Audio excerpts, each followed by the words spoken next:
हम इस वक्त प्रयागराज में हैं और गंगा किनारे हैं, संगम किनारे हैं। ठंड का मौसम है और इस ठंड के मौसम में देर रात हमारे साथ आईआईटी वाले बाबा हैं, यानी अभय सिंह जी मौजूद हैं, जो देर रात इस वक्त सनातन पाठ कर रहे हैं संगम किनारे। आप तस्वीरें देखिए, हमारे ठीक बगल में मौजूद है और बाकायदा उन्होंने अगरबत्ती, फूल और कुछ यहाँ पर ड्राई फ्रूट्स में देख रहा हूँ कुछ गेंदे के फूल हैं वो उनके साथ मौजूद है। अभय जी, ये किस तरह का पाठ है और हम इस वक्त संगम किनारे हैं, आप क्या इस चीज़ को कैसे देख रहे हैं, क्या है ये? मैं तो उसको लाइक तंत्र के हिसाब से देखता हूँ ना। हम्म, जैसे आप शेप्स के हिसाब से हम्म, आप किस फॉर्म की एनर्जी जनरेट कर रहे हो ना। हम्म, तो ये बेसिक जो फॉर्म है, ये बेसिक फॉर्म है ना इक्वेशन की, अपर ट्रायंगल डाउनर ट्रायंगल, हम्म, मेल और फीमेल। फिर उसके अंदर तुमने ऐसे डॉट वाला ऐसे बीच में एक सेंटर बनाया हाँ, फायर एलिमेंट से। हाँ, फिर बाकी जैसे स्मेल एलिमेंट से तुमने उसके साइड का ऐसे सिक्स वो बनाए, उसको बैलेंस किया कहीं नहीं। ये फिर दो जैसे अगरबत्ती थी तो दो अगरबत्ती का फिर मैंने ऐसे इस्तेमाल किया कि हाँ, साइड में उसका बैलेंस करने के लिए, राइट लेफ्ट वाला। और ये सब तो प्रसाद होता है कि हाँ, तुम डाल रहे हो उसके अंदर कि हाँ अब इस एनर्जी के अंदर तुम ये कंट्रीब्यूट कर रहे हो। और डायरी तो मैंने इसलिए रखी है, उसमें एनर्जी वो एक्टिवेट हो जाएगी ना साथ में। किस तरह की एनर्जी आप जनरेट कर रहे हैं? ये तो बैलेंस वाली एनर्जी है, मतलब किस चीज़ की बैलेंस है? यूनिवर्स का जो मेन बैलेंस जो है, एक अपवर्ड डायरेक्शन जाने की, एक डाउनवर्ड डायरेक्शन में जाने की एनर्जी हम्म, की, उसका जो मेन बैलेंस है। आप मतलब कह रहे हैं कि आप यहाँ संगम किनारे पूरे यूनिवर्स की एनर्जी बैलेंस कर रहे हैं इसके जरिए? नहीं नहीं, अभी तो यूनिवर्स की भी हो जाएगी यदि मैं यूनिवर्स के साथ सिंक में आ गया तो। कैसे आएंगे? ध्यान ही है उसके लिए, यही है ये सब करके। जैसे मैं तो ध्यान में बैठ जाता हूँ। मैं जनरली इस लाइक वैसे कोई पूजा का वैसे यूज़ नहीं करता, हम्म, बट जो भी एलिमेंट होते हैं, जैसे मुझे यहाँ पे बैठना है, मुझे एनर्जी बनानी है, तो एक अगरबत्ती लगी साइड ऐसे बैलेंस करने के लिए। और कैसे लाइक दिए भी कैसे अरेंज करने हैं कमरे के अंदर एनर्जी के हिसाब से, हम्म, ताकि वो काइंड ऑफ लगे। उसको तुम वैसे भी देख सकते हो कि तुम्हारे रूम में सबसे इवन लाइटिंग किस लाइटिंग कॉम्बिनेशन ऑफ दिया में आएगी। हम्म, इसका मतलब वो वाली ज्योमेट्री जो है सबसे ज़्यादा कंस्ट्रक्टिव इंटरफेरेंस वाली ज्योमेट्री है लाइट की। लाइक कि तुम चार अलग अलग साइड से स्पीकर बजा रहे हो और वो स्पीकर सिंक होके एक बेस्ट कॉम्बिनेशन कैसे प्रोड्यूस कर रहा है साउंड का रूम के अंदर, हम्म, राइट। तो तुमने अब लाइट के थ्रू कर रहे हो, और ये जो अलग अलग एलिमेंट है, जैसे अगरबत्ती के थ्रू एक अलग एलिमेंट है, जैसे फूल के थ्रू एक अलग एलिमेंट है, और फायर के थ्रू एक अलग एलिमेंट है वो। आपकी कहानी भी कुछ इसी तरीके से है, साइंस और सनातन का एक मिश्रण। हाँ यही है जो कि वो मेरा तो मेन आध्यात्म में इस होता है कि मैं उस प्रेजेंट मोमेंट में उस कॉन्शियसनेस में जो फील कर रहा हूँ, जो समझ रहा हूँ, उसके हिसाब से एग्जीक्यूट करना। ना कि कुछ लाइक सेट सेट वाली चीज़ है वो भी आ जाती है जो कि वो किसी रीजन की वजह से बनी हुई है। तो बट आपका कहना ये है कि जो है वो वर्तमान है, ना भूत ना भविष्य। वो तो सत्य ही है ना, वो मेरा क्या कहना है, आप क्या कहते हो? भूत और भविष्य है, वर्तमान ही है ना। जो जीते वो तो वर्तमान ही है, वो वर्तमान ही तो भूत बनता है बाद में। लेकिन कुछ लोग होते हैं ना जो बहुत भविष्य के बारे में चिंता करते हैं कि कल कैसे होगा, क्या होगा, 2 साल बाद क्या होगा, 10 साल बाद क्या होगा, ईएमआई, म्यूचुअल फंड, तमाम चीजें। आप इस चीज को कैसे देखते हैं? क्या भविष्य के बारे में इतना चिंतन आवश्यक है या वर्तमान में ही रहना उचित? अब भविष्य के बारे में चिंता करना आवश्यक नहीं है, भविष्य के बारे में सोच सकते हो, प्लान कर सकते हो, हम्म, बट चिंता जो शब्द है वो अलग है, हम्म, राइट। चिंता मतलब तुम उस चीज में कहीं ना कहीं लाइक टेंशन क्रिएट हो रही है। Like naturally you can see like the world like right now I am at a certain stage in my life. Now to go forward, what I can do, I can only do what I can do, like my 100% effort I can put in my direction. I can use all my like mind power to create a plan or strategy, whatever I can think of, whatever resources I have available, and then execute it. So उसमें चिंता और ये सब नहीं आएगा, but you are still doing it, but you are not trapped in the future. तो हो अपने प्रेजेंट मोमेंट में 100% देने की ही उसमें हमेशा, हम्म। कि मैं तो बस अपने प्रेजेंट को, हर प्रेजेंट मोमेंट को 100% जीऊँगा, और उसके हिसाब से ही वो आगे आगे चीज़ें होती जाएंगी। कर्म या भाग्य?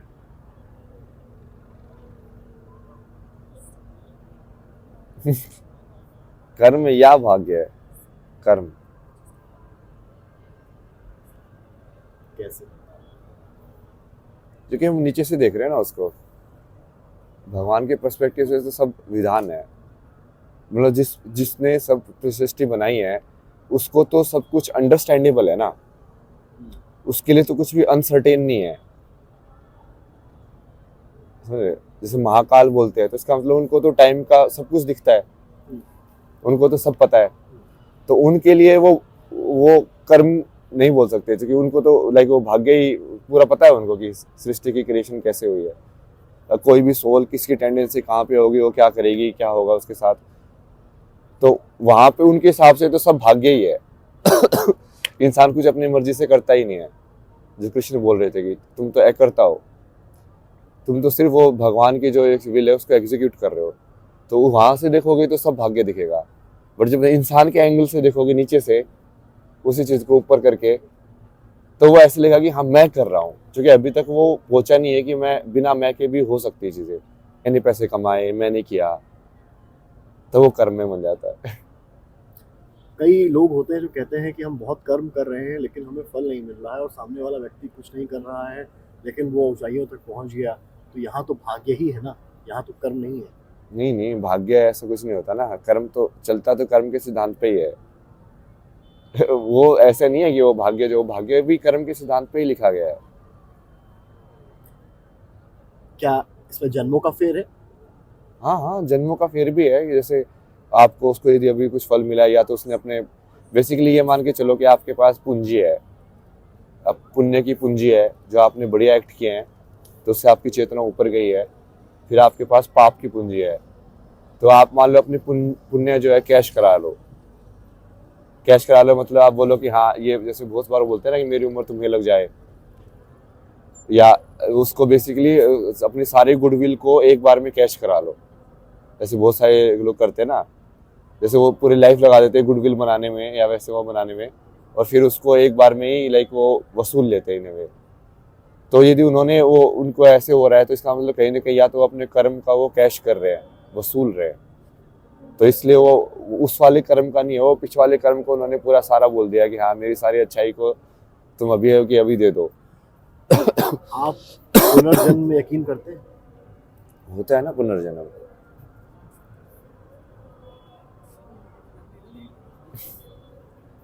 कई लोग कहते हैं सब नहीं होता। नहीं नहीं, वो पुनर्जन्म समझने के लिए पहले आपको जन्म और मृत्यु समझना पड़ेगा। शब्द क्या है जन्म और मृत्यु? अभी आप जैसे बोलते हो आपका जन्म हुआ, तो किस चीज का जन्म हुआ? किस चीज का जन्म? बताइए आप बताइए। आप इतने साल के हो, आपका यहाँ पे जन्म हुआ ना, तो कौन सी चीज थी जब हम पूछते हैं कि वहाँ पे आपके गांव में या हॉस्पिटल पे क्या जन्मा था? आपका नाम क्या है? मेरा नाम समर्थ। समर्थ। तो समर्थ जन्मा था उस टाइम पे? नहीं नहीं, समर्थ तो बाद में नाम पड़ा था। उस वक्त क्या था? उस वक्त क्या जन्मा था? अच्छा, लड़का या लड़की? हाँ, बट उसके अंदर भी और डीपर भी है ना वो, क्या? कि वो लड़का लड़की तो फिर जैसे ऊपर वाला शरीर था। आप ही समझाइए। तो अभी जो टेम्परेरी शरीर है आपका, इंसान का जो शरीर है, वो कहीं ना कहीं ऊपर से कवर हुआ है उसी सेम कॉन्शियसनेस के ऊपर, एक कवरिंग अलग से क्रिएट हुई है। तो उसको आप वो सही बोल रहे हो, आपने जो बोला कि मनुष्य का जो शरीर है, मनुष्य जन्मा था बेसिकली, एक मनुष्य का शरीर मिला था, और फिर उसके अंदर आप बोल सकते हो कि मेल या फीमेल जन्मा था। फिर उसके अंदर आप और कैटेगरी बोल सकते हो कि हाँ समर्थ जन्मा था। बट समर्थ को समर्थ बनाने के लिए तो बहुत ज़्यादा पर्सनैलिटी का योगदान है। अभी जिसका समर्थ बोलते हो, जिस पर्सनैलिटी को समर्थ बोलते हो, वो तो आपने बाद में बनी है वो। स्कूल के अंदर बाद में आपने जैसे पढ़ाई की, जैसे आपने एक्सपीरियंस किया वही। मोह क्या है? किसी चीज़ को पकड़ के रखना। जैसे ये मोमेंट है, मान लो कुछ अच्छा हो रहा है, तो मैं उसको सोचूं कि ये मोमेंट ऐसे ही चलते जाए। जबकि यूनिवर्स का जो चेंज है, एक जो नेचुरल टेंडेंसी है चेंज में रहने की, परिवर्तन में रहने की, वो वैसे ही होगा। बट हम चाहते हैं कि वो कांस्टेंट रहे। हर चीज़ में यही होता है, एज के साथ यही होता है, पैसे के साथ यही होता है, हम चाहते हैं कि नहीं कम ना हो, वो सब मोह दिखाता है कि कोई ऐसे रिलेटिव भी है, सबको पता है ना कि उनके सबके मम्मी पापा को मरना है, ये पूरी सर्कल, ये जो खेल है ये लिमिटेड होता है, बट फिर भी लोग भूल जाते हैं कि मौत तो निश्चित है, सबकी मौत निश्चित है। बहुत सारे लोग आए इसी धरा के ऊपर, पता नहीं कितने खेले हुए होंगे इसी जमीन के ऊपर, सोचो ना क्या क्या हो चुका होगा इसके ऊपर, कितने लोग आके अलग अलग गेम खेल चुके होंगे, जो अभी हम उसके ऊपर फिर एक अलग गेम खेल रहे हैं। तो बट उस चीज़ को कांस्टेंट समझना कि किसी भी चीज़ को तुम कांस्टेंट रख सकते हो, वो मोह का कारण बनता है। मोह, प्यार और अट्रैक्शन में क्या अंतर है? अट्रैक्शन तो उसको नेचुरल टेंडेंसी के हिसाब से बोलेंगे, वैसे मोह प्यार अट्रैक्शन आपने दो हिंदी एक इंग्लिश का बोल दिया जी। हो, तो हो लगाओ। सकता है एक आधा शब्द वो सेम ही हो, मतलब ना। मोह, प्यार और लगाव। वही, लगाओ, मोह प्यार और लगाओ। प्यार तो जैसे जो शब्द यूज किया गया है, जैसे इसमें कोर डेफिनेशन में तो जा ही नहीं सकते, क्योंकि ये प्योर शब्द नहीं है ना। मोहब्बत। नहीं नहीं, मोहब्बत भी नहीं है, क्योंकि यदि संस्कृत के शब्द होते हैं ना तो उसमें ज्योमेट्री होती है, यहाँ पे तो ये अलग अलग मीनिंग के हिसाब से ही है। तो जैसे प्यार का मीनिंग को कोई उसका डेफिनेट मीनिंग नहीं बता सकते, क्योंकि वो शब्द ही डेफिनेट नहीं है। तो प्यार का मीनिंग हमें लाइक आज के कल्चर के हिसाब से बता सकता हूँ कि अब जैसे मोह, प्यार और लगाव, तो मोह तो दोनों में है, प्यार और लगाव दोनों में मोह है। लगाव का मतलब ही मोह है किसी चीज। नहीं नहीं, वो उसमें प्रेम में अंतर है, बट इन सब में अंतर नहीं है। क्या अंतर है? प्रेम जो है वो बेसिकली वो बीच में रहता है, वो जैसे मैंने बताया ना कांस्टेंट, वो कांस्टेंट रखने की कोशिश नहीं करता है उस चीज को, वो उस चीज को भी इवॉल्व होने देता है अपने साथ, समझे। जैसे रिलेशनशिप में ही होता है, कई बार तुमने जैसे जिससे शादी की तुम चाहते हो कि वो वैसे ही रहे, बट हर एक इंसान, हर एक जो चीज़ है लाइफ के अंदर इवॉल्व हो रही है ना, वो भी इवॉल्व होगी, बट एक सेट पैटर्न ही जो तुम्हारा बन गया कि नहीं नहीं मैंने इस इंसान से शादी की थी, यही इंसान वैसे ही रहना चाहिए, वो कभी नहीं होगा। तो प्रेम का मतलब है कि तुम भी इवॉल्व हो और साथ में दूसरा भी इवॉल्व हो रहा है, बट फिर भी तुम सिंक में हो, ना तो तुम उसको रोक रहे हो ना खुद को बांध रहे हो, वो प्रेम होगा। आपके इस जवाब में शायद शादी के बाद कई जगहों पर हो रही झिकझिक का जवाब भी दे दिया है। हाँ, मतलब लोग पूछते भी है ना कई बार ऐसे क्वेश्चन रिलेशनशिप के बारे में, इन सब के बारे में। जो नई जनरेशन है उसके जो मायने हैं प्यार मोहब्बत के, उनको आप कैसे देखते हैं? क्या वो सही है या गलत? अलग अलग लेवल पे है, वो अटैचमेंट ही है, वो डिजायर जैसे मैनिफेस्ट हो रही है।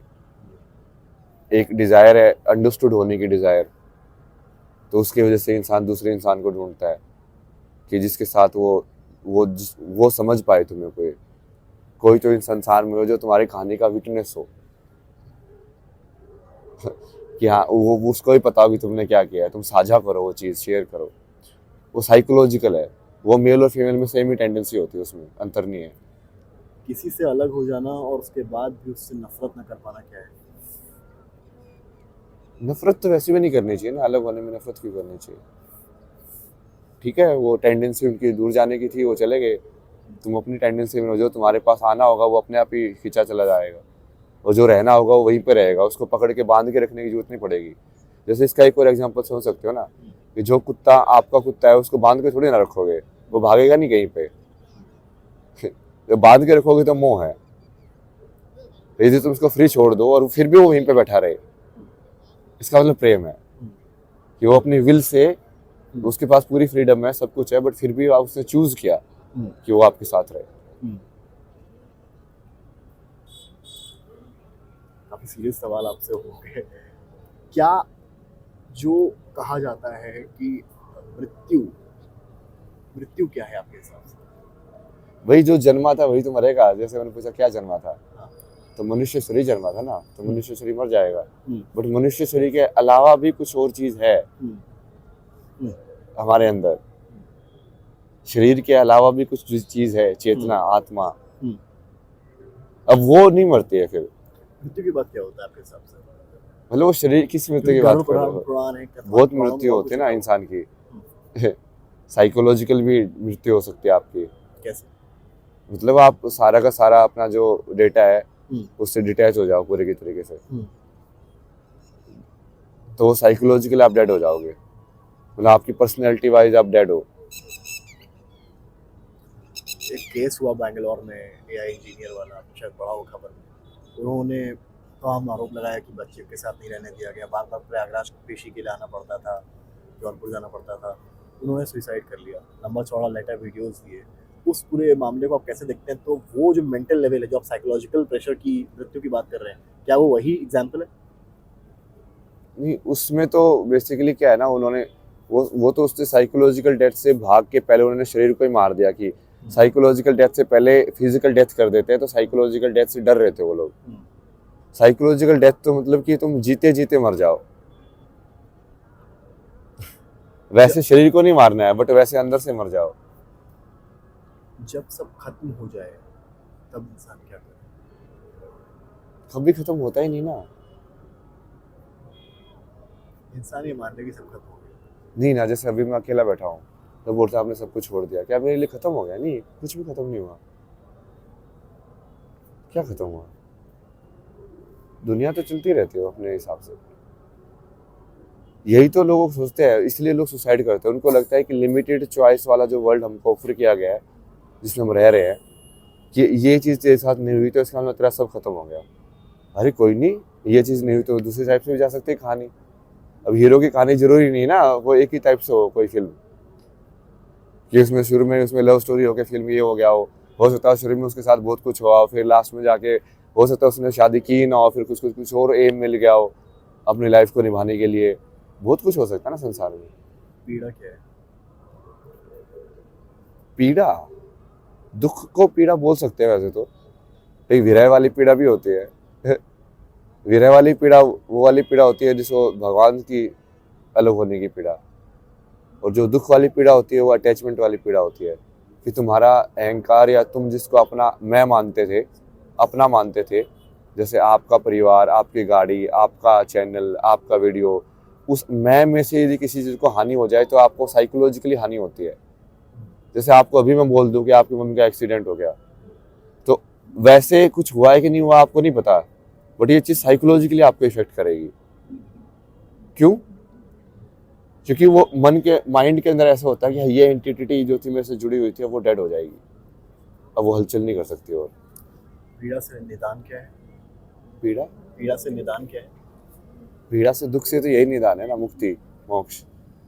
जो बुद्ध ने बोला था कि ये संसार दुख है, तो वैसे तो सारा संसार ही दुख है, बट वो जिस दुख की बात कर रहे थे कि संसार दुख है, वो विरह वाला दुख है। फिर ये पूरा संसार ही कहीं ना कहीं, चूंकि तुम एक से अनेक हुए हो और वो एक लिमिटेड आइडेंटिटी में एक लाइक अनलिमिटेड चीज को कैद किया हुआ है, तो वो अनलिमिटेड चीज हमेशा चाहेगी कि वो फिर से उस अनलिमिटेड के पास जाए। आपने मोक्ष की बात की, मोक्ष क्या है? यही एग्जैक्टली जो बोला कि आप एक लिमिटेड उससे अपने आप को आइडेंटिफाई कर रहे हो, उस लिमिटेड आइडेंटिफिकेशन से जब तुम अपने आप को अनलिमिटेड आइडेंटिफिकेशन में चले जाते हो तो मोक्ष हो जाता है। क्योंकि लिमिटेड आइडेंटिफिकेशन के अंदर कंडीशंस आती हैं, तो तुम कंडीशनल लाइफ जीते हो जो कि फ्री लाइफ नहीं होती है। मेरा एक आखिरी सवाल आपसे है, जूना अखाड़ा को लेकर।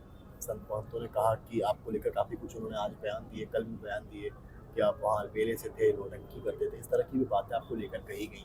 क्या ये सब बातें आप पर प्रभाव डालती हैं? नहीं, ये सब तो पहले भी बहुत बार हो चुका है ना।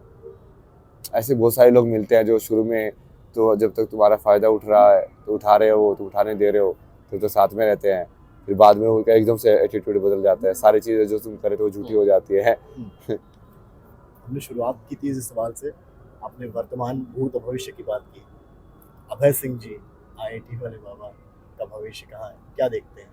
चिंता नहीं है, लेकिन क्या देखते हैं? ये मेरे को तो जैसे मेन करते हुए तो वही है ना, जैसे अभी मैं देख रहा था ह्यूमन सिविलाइजेशन अभी बहुत ज़्यादा डिफेक्टिव और वैसे आ रहा है, अभी स्टेट तो बहुत ज़्यादा ख़राब है।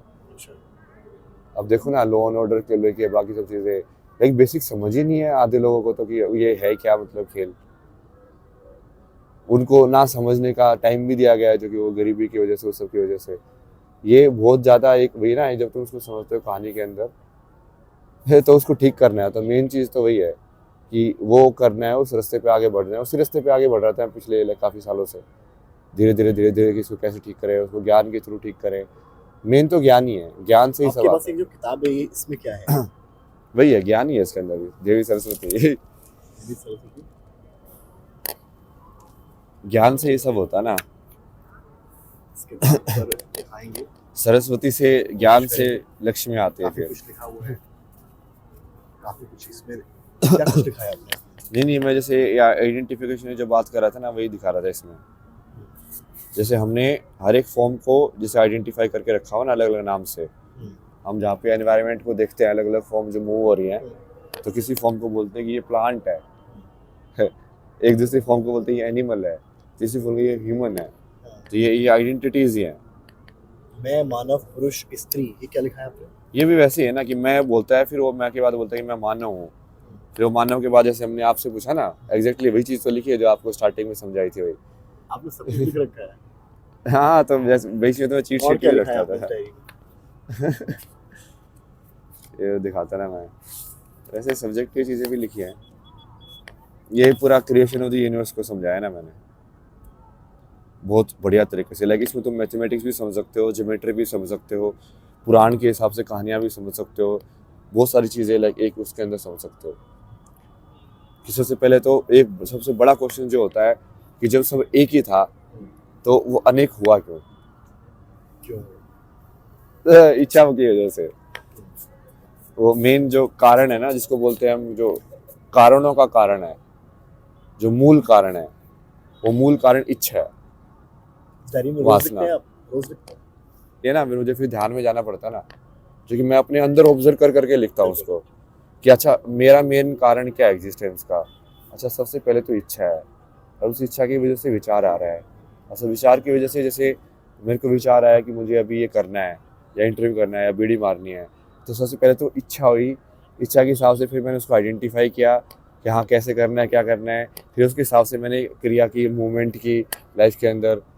तो मैं बेसिकली इंटरनली, जैसे मैथमेटिक्स का भी समझना होता है तो उसके ऊपर ध्यान करता हूँ। अच्छा 2 क्या है, 3 कैसे, लाइफ में विजुअलाइज करके ना फिर समझ के लिखता हूँ। मैं एक आखिरी सवाल के साथ इस इंटरव्यू को खत्म करूंगा, क्योंकि काफ़ी जो यंगस्टर्स हैं वो आपको देखते हैं, सुनते हैं, उनका एक जहन में सवाल होता है कि कई बार एग्ज़ाम देते हैं, एग्ज़ाम नहीं निकल रहा है, कुछ ट्राई कर रहे हैं, ये बनना चाहते हैं, डॉक्टर इंजीनियर बन नहीं पा रहे हैं, उनके लिए आपकी क्या सलाह है? ये 2-3 चीज़ें हो सकती है ना उसमें। एक तो या तो आप गलत जगह पे अपना टैलेंट को यूज़ कर रहे हो, और दूसरा कि हो सकता है आपको वो एटमॉस्फेयर या एनवायरनमेंट वैसा नहीं मिल पा रहा हो, कि सिखाने वाले जो है वो कंसेप्ट आपको सही से नहीं बता रहे हो। और सबके तो निकल ही नहीं सकते ना कोई तो फेल होगा ही अब एग्जाम के अंदर। मान लो ये भी तो है ही ना, या तो वो सीट उतनी हो अब मान लो 4 लाख दे रहे हैं तो उसमें तो 4-5 हज़ार ही तो पास होंगे। तो वो चीज़ भी है, वो रिलेटिव कंपेयरिंग भी है। हो सकता है तो मुझसे नहीं बेस्ट ना हो, बट हो बढ़िया। वो सारे कारण हो सकते हैं इसके। बहुत बहुत शुक्रिया आपका हमसे बात करने के लिए। गंगा किनारे आप देखिए, ये पीछे का माहौल देखिए किस तरीके से यहाँ पर बाबा ने सनातन पाठ किया और अपनी तमाम सवालों पर राय रखी और बताया क्या सही क्या गलत निर्णय आपका शुक्रिया। अगर आप मुझसे जुड़ करके अपनी समस्याओं का समाधान चाहते हैं और चाहते हैं कि आपकी समस्याओं को ज्योतिष के माध्यम से सुलझाया जाए, तो आप हमसे संपर्क कर सकते हैं, जुड़ सकते हैं एस्ट्रो तक पर।